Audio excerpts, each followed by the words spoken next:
여러분은 사랑하는 사람을 축복할 때 어떻게, 무슨 말로 축복하십니까? 여러분이 기도할 때마다 그 사람 때문에 하나님께 감사하는 그런 성도가 있다면 그에게 어떻게 인사하며 어떻게 축복하십니까? 사도 바울은 콜로새에 있는 성도들에게 이렇게 인사합니다. 우리 아버지 하나님으로부터 은혜와 평강이 있을지어다. 성령님께서 이 말씀을 통해서 우리에게 주시는 교훈이 무엇입니까? 첫째로 하나님께서 우리에게 은혜를 주십니다. 은혜란 무엇입니까? 우리는 너무 자주 은혜란 말을 남용하고 있는 것 같습니다. 은혜의 그 위대함과 영광스러움을 모른 채 그저 은혜 합니다. 그래서 자기 마음에 기쁘고 즐거우면 은혜 받았다라고들 합니다. 그리고 무덤덤하면 은혜 못 받은 줄 압니다. 그러나 우리가 진정 은혜의 뜻을 이해한다면 우리는 하나님에 대한 더 큰 감사를 할 것입니다. 그리고 우리의 신앙이 더욱 열정적으로 될 것입니다. 그리고 신앙의 다양한 열매를 맺을 것입니다. 콜로새 교인들이 그랬습니다. 콜로새서 1장 6절 이 복음이 이미 너희에게 이름에 너희가 듣고 참으로 하나님의 은혜를 깨달은 날부터 너희 중에서와 같이 또한 온 천하에서도 열매를 맺어 자라는도다 했습니다. 콜로새 교인은 복음을 들었습니다. 그리고 은혜를 깨달았습니다. 그 결과 그들은 열매를 맺으며 자라갔습니다. 은혜를 깨닫자 그들은 딴 사람들이 되었습니다. 적극적인 사람들이 되었습니다. 능동적인 사람들이 되었습니다. 그래서 신앙의 다양한 열매를 맺으며 성장해 갔습니다. 우리도 만일 이 은혜를 깨닫게 된다면 변할 것입니다. 적극적인 신앙을 갖고 능동적으로 일할 것입니다. 많은 열매를 맺을 것입니다. 그러므로 은혜를 알아야 합니다. 하나님의 은혜를 깨달아야 합니다. 그럼 여기 이 은혜란 무엇입니까? 은혜는 헬라어로 카리스라고 합니다. 이 카리스는 헬라 사람들의 인사말이기도 했습니다. 그런데 이 카리스란 말에는 적어도 세 가지 의미가 있습니다. 하나는 아무 대가를 바라지 않고 베푸는 호의라는 뜻입니다. 헬라인들은 자기의 진실된 호의와 자기 마음속의 중심을 표현하고자 할 때 이 카리스라는 말을 썼습니다. 예를 들어 내가 당신에 대해 카리스로 대하기를 원한다고 한다면 그것은 그가 그 사람에게 할 수 있는 최고의 마음으로 가장 최선의 자세로 대한다는 뜻입니다. 당신에 대한 최선의 호의를 가지고 있다는 것이 카리스라는 말입니다.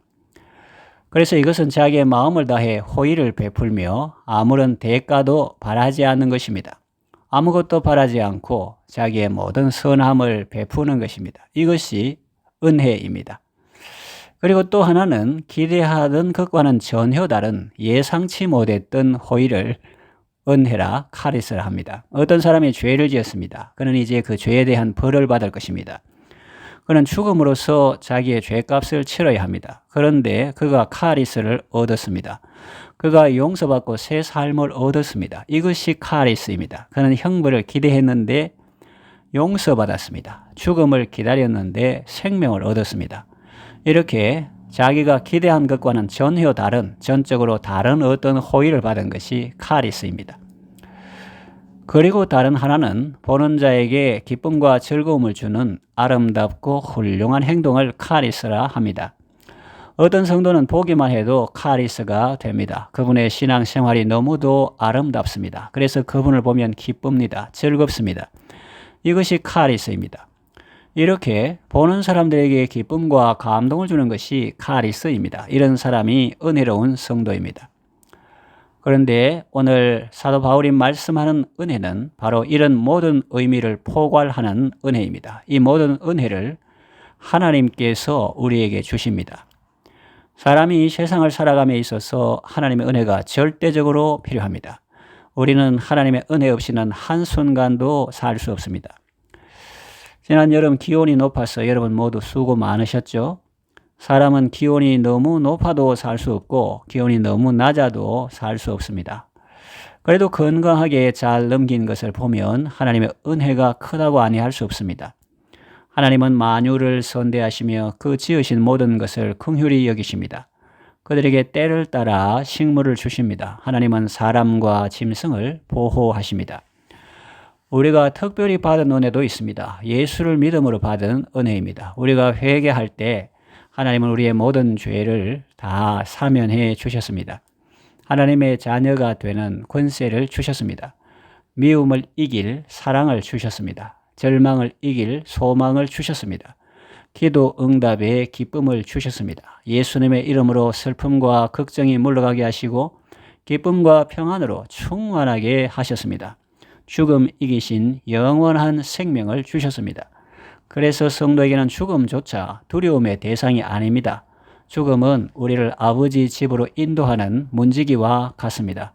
문지기를 통과하면 이제 안방으로 가게 되겠죠. 일상의 삶 속에서도 하나님의 생명과 기쁨으로 가득합니다. 생명의 성령님이 내주하시며 동행하십니다. 하늘에 속한 모든 신령한 복으로 복을 주십니다. 썩지 않고 더럽지 않고 쇠하지 아니하는 기업을 있게 하십니다. 주님의 은혜가 아니면 우리의 영혼과 육신은 한순간도 지탱할 수 없습니다. 무너지고 부서지고 깨집니다. 주님의 은혜가 우리를 붙들어 주시고 강하게 해주시고 살게 해주십니다. 하나님이 우리에게 주시는 은혜를 더 많이 체험하고 더 깊이 체험하며 사시기를 바랍니다. 둘째로 하나님께서 우리에게 평강을 주십니다. 평강은 하나님께서 성도에게 주신 큰 선물 중 하나입니다. 이른바 왕의 선물이죠. 부활하신 주님이 제자들에게 나타나 먼저 샬롬을 선포하셨습니다. 너희에게 평강이 있을지어다. 샬롬, peace be with you. 은혜와 평강은 부부와 같습니다. 바늘 가는 곳에 실 간다는 말이 있습니다. 부부는 일심동체로서 함께 움직인다는 뜻이죠. 은혜와 평강도 이와 같습니다. 은혜가 있는 곳에 평강이 있습니다. 은혜가 없으면 평강도 없습니다. 여기 사도 바울이 말씀한 평강은 평화를 뜻합니다. 그런데 이 평화는 단순히 싸움이 없는 상태를 말하는 것이 아닙니다. 평강은 싸움하던 사람들이 완전히 화해하고 서로 얼싸안는 것을 뜻합니다. 서로 치고 받고 싸웠습니다. 그런데 서로 휴전하기로 했습니다. 그래서 서로 이젠 싸우지 않습니다. 그러나 이것은 평화가 아닙니다. 우리나라가 그러하죠. 남과 북이 서로 전쟁했습니다. 그런데 서로 싸움을 그만두자고 휴전했습니다. 서로 선을 긋고 못 넘어오게 했습니다. 그래서 싸움은 끝났습니다. 그러나 이것은 평화가 아닙니다. 단지 싸움이 없는 것일 뿐입니다. 그리고 서로 적대 감정이 있습니다. 서로 대적합니다. 그래서 평강이 없습니다. 사도 바울이 말씀하는 평강은 서로 적대시하던 사람들이 모든 적대 감정을 풀고 서로 교제하는 것입니다. 그래서 서로 왕래하며 사랑하는 관계 속에 사는 것입니다. 이것이 평강입니다. 그런데 죄인 된 인간들에겐 평강이 없습니다. 특히 하나님과 적대 관계에 있습니다. 마음으로 하나님을 미워합니다. 죄인들은 본성상 하나님을 거스릅니다. 하나님을 미워하고 하나님을 피합니다. 그런데 이들에게 평강이 임했습니다. 하나님과의 평화가 임했습니다. 적대 감정이 사라졌습니다. 그래서 하나님과 교제합니다. 하나님을 즐거워합니다. 바로 이것이 평강입니다. 이 평강이 얼마나 소중합니까? 이 평강이 없으면 아무것도 제대로 할 수 없습니다. 그래서 사도 바울은 이렇게 말합니다. 골로새 3장 15절 그리스도의 평강이 너희 마음을 주장하게 하라. 너희는 평강을 위하여 한 몸으로 부르심을 받았다. 이 평강은 모든 지각에 뛰어난 하나님의 평강인데 이 평강이 우리의 마음과 생각을 지켜주는 것입니다. 여러분 모두 하나님의 평강으로 충만하시기를 바랍니다. 그러면 이런 은혜와 평강이 누구에게서 옵니까? 과연 이런 은혜와 평강은 어떻게 옵니까? 셋째로 하나님께서 예수 그리스도를 통해서 주십니다. 우리 아버지 하나님으로부터 은혜와 평강이 있을지어다 했는데 헬라어 원문에서 직접 번역했다고 하는 험정역 영어 성경에는 예수 그리스도가 들어 있습니다. 사도 바울이 보낸 다른 편지를 보면 하나님 아버지와 예수 그리스도를 거의 같이 사용하고 있습니다. 다른 번역본에서 설사 빠졌다 해도 예수 그리스도로부터 은혜와 평강이 온다는 사실을 부정하는 것은 아닙니다. 우리의 삶에 있어서 은혜와 평강이 중요한데 이것은 어떤 다른 것으로부터 주어지는 것이 아닙니다. 오직 하나님으로부터 주어지는데 하나님은 바로 예수 그리스도를 통해서 우리에게 주십니다. 혹 다른 사람을 통해서도 은혜 받았다고 할 수 있지만 그것은 간접적인 것이고 언제나 원천은 예수 그리스도십니다. 대저 생명의 원천은 주님께 있습니다.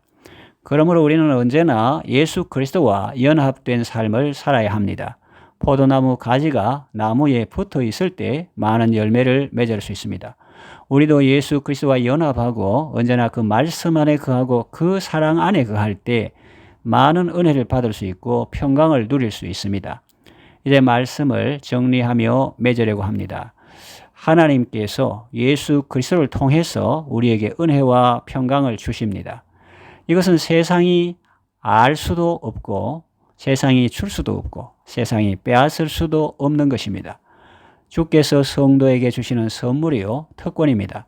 주님과 올바른 교제 속에서 이 은혜와 평강을 지속해서 누리며 사시기를 바랍니다.